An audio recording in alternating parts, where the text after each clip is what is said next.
Secular దేశం. మనం భారతదేశంలో భాష, మతం, సంస్కృతి మొదలైన వాటిలో విభిన్నంగా ఉన్నాం.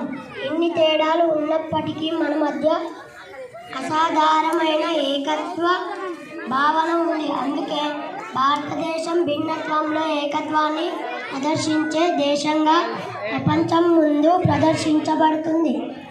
భారతదేశంలో దాదాపు 120 కోట్ల మంది ప్రజలు ఉన్నారు మరియు వారందరూ విభిన్న ఆలోచనలు మరియు భావజాలాలను పంచుకుంటారు.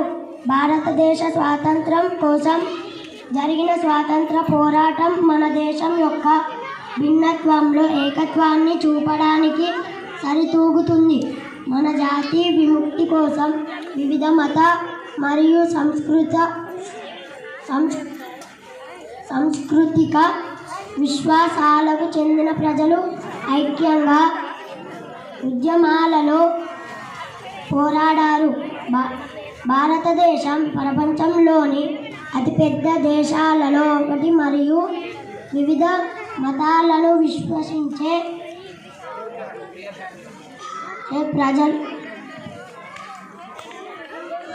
ప్రజలను కలిగి ఉంది. ఈ మతాలలో ప్రతి మతపరమైన పండుగలు ఉన్నాయి. భారతదేశంలోని ప్రజలు తెలుగు, తమిళ్, కన్నడ, హిందీ, ఇంగ్లీష్, భోజ్పూరి, మరాఠీ, మలయాళం, ఒడియా మొదలైన అనేక భాషలను మాట్లాడుతారు.